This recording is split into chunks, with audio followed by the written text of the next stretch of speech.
आतंक और बातचीत कदापि एक साथ नहीं चलेंगे, और अगर बात होगी तो आतंकवाद पर होगी और पाक ऑक्युपाइड कश्मीर पर ही होगी।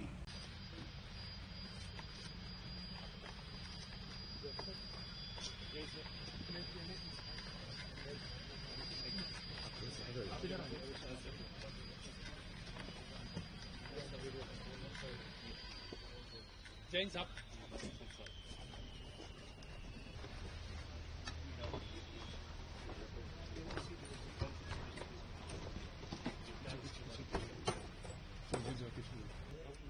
वहां भी लोग वहां चले जाइए, सारे वहां पे स्टैब्लिश कर लो अपने आप को। बोलिए भारत माता की, भारत माता की, भारत माता की। गुड। जम्मू कश्मीर के लेफ्टिनेंट गवर्नर श्री मनोज जी सिन्हा, जम्मू कश्मीर के मुख्यमंत्री जनाब अमर अब्दुल्ला साहब, chief of army staff general Upendra ji Dwivedi, GOC C northern command lieutenant general Prateek Sharma, GOC 15 corps lieutenant general Prashant Srivastava, और हमारी आर्म्ड फोर्सेस के सारे अफसर्स और मेरे बहादुर जवानों, सबसे पहले आतंकवाद और आतंकवादियों से लड़ते हुए हमारे जिन बहादुर जवानों ने अपनी शहादत दी है, उनकी शहादत को मैं नमन करता हूं, उनकी मैं स्मृति को नमन करता हूं। और साथ ही पहलगाम में जो निर्दोष नागरिक आतंकवादियों के द्वारा मारे गए हैं, उनकी भी स्मृति को मैं नमन करता हूं। मैं हमारे घायल सैनिकों के साहस को भी नमन करता हूं और ईश्वर से यह प्रार्थना करता हूं कि वह जल्द से जल्द स्वस्थ हो जाएं। मेरे दोस्तों, इन विषम परिस्थिति में आप सबके बीच आज आकर मैं स्वयं को बहुत ही गौरवान्वित महसूस कर रहा हूं। हमारे प्रधानमंत्री माननीय नरेंद्र मोदी जी के कुशल नेतृत्व और मार्गदर्शन में ऑपरेशन सिंदूर के दौरान आपने जो कुछ भी किया है, उस पर पूरे देश को गर्व की अनुभूति हो रही है। मैं अभी भले ही आपका रक्षा मंत्री हूं, लेकिन उससे पहले तो मैं भारत का एक नागरिक हूं। रक्षा मंत्री के साथ साथ मैं आज भारत के नागरिक के रूप में भी आप सबके प्रति आभार व्यक्त करने के लिए यहां मौजूद हूं। पहलगाम हमले के बाद हमारे जम्मू कश्मीर की जनता ने पूरी एकजुटता के साथ और पाकिस्तान और साथ ही साथ आतंकवादियों के प्रति जिस प्रकार से अपने गुस्से का इजहार किया है, मैं जम्मू कश्मीर की जनता का भी अभिनंदन करता हूं।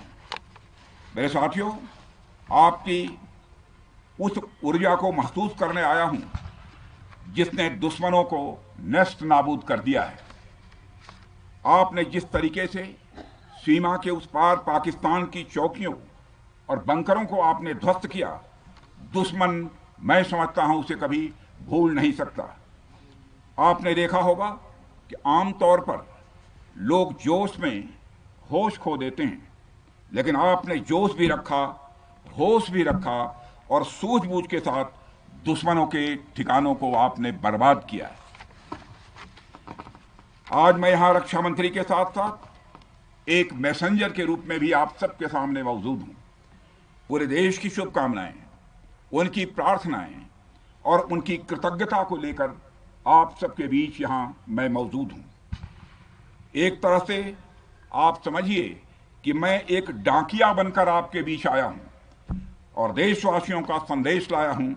संदेश यह है कि हमें हमारी सेनाओं पर गर्व है। साथियों, ऑपरेशन सिंदूर सिर्फ एक ऑपरेशन का नाम भर नहीं है, बल्कि यह एक हमारी प्रतिबद्धता है, यह हमारा एक कमिटमेंट है। एक ऐसी प्रतिबद्धता जिसमें भारत ने दिखा दिया कि हम सिर्फ डिफेंस नहीं करते हैं, जब वक्त आता है तो हम कठोर निर्णय भी लेते हैं और कठोर कार्रवाई भी करते हैं। यह ऑपरेशन उस एक एक जवान की आंखों में देखा गया सपना था कि हर आतंकी ठिकाना, चाहे वह घाटियों में छुपा हो या बंकरों में दबा हो, हम वहां पहुंचेंगे और दुश्मन की छाती चीर कर हम उन आतंकी ठिकानों को खत्म करके ही हम वापस लौटेंगे। मेरे साथियों, ऑपरेशन सिंदूर आतंकवाद के खिलाफ भारत द्वारा चलाई गई अब तक के इतिहास की, मैं मानता हूं, यह सबसे बड़ी कार्रवाई है। 35-40 वर्षों से भारत सरहद पार से चलाए जा रही आतंकवाद का सामना कर रहा है।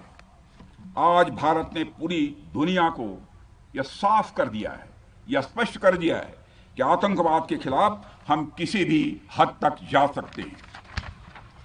साथियों, आतंकवादियों ने पहलगाम में आतंकवादी घटना को अंजाम देकर भारत के मस्तक पर चोट पहुंचाने की कोशिश की है। भारत की सामाजिक एकता को तोड़ने का भी प्रयास किया गया है। उन्होंने भारत के माथे पर वार किया, हमने उनकी छाती पर वार किया है और छाती पर घाव किया है। पाकिस्तान के जख्मों का इलाज इसी बात में है कि वह भारत विरोधी और आतंकवादी संगठनों को पनाह देना बंद करे और अपनी जमीन का इस्तेमाल भारत के खिलाफ किसी भी सूरत में न होने दे। साथियों, आपको याद होगा कि लगभग 21 साल पहले स्वर्गीय अटल बिहारी वाजपेयी जी के सामने इसी पाकिस्तान ने इस्लामाबाद में डिक्लेरेशन किया था कि अब उनकी धरती से आतंकवाद एक्सपोर्ट नहीं किया जाएगा। मगर पाकिस्तान ने भारत को धोखा दिया है, पाकिस्तान ने भारत को छला है और आज भी वह धोखा दे रहा है। इसका खामियाजा अब उसको भारी कीमत करके भुगतना पड़ा है और यह कीमत, यदि आतंकवादी वारदातें चलती रही तो लगातार यह बढ़ने ही वाली है।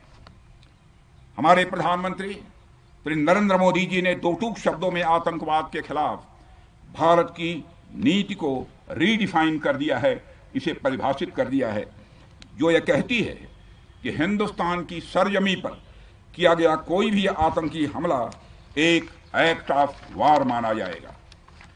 दोनों देशों में जो अंडरस्टैंडिंग बनी है फिलहाल, वह इसी बात को लेकर है कि सरहद पार से कोई बेजा हरकत अब नहीं की जाएगी। अगर की गई तो बात निकलेगी तो बहुत दूर तक जाएगी। साथ ही हमारे प्रधानमंत्री ने यह भी साफ कर दिया है, आतंक और बातचीत कदापि एक साथ नहीं चलेंगे और अगर बात होगी तो आतंकवाद पर होगी और पाक ऑक्युपाइड कश्मीर पर ही होगी।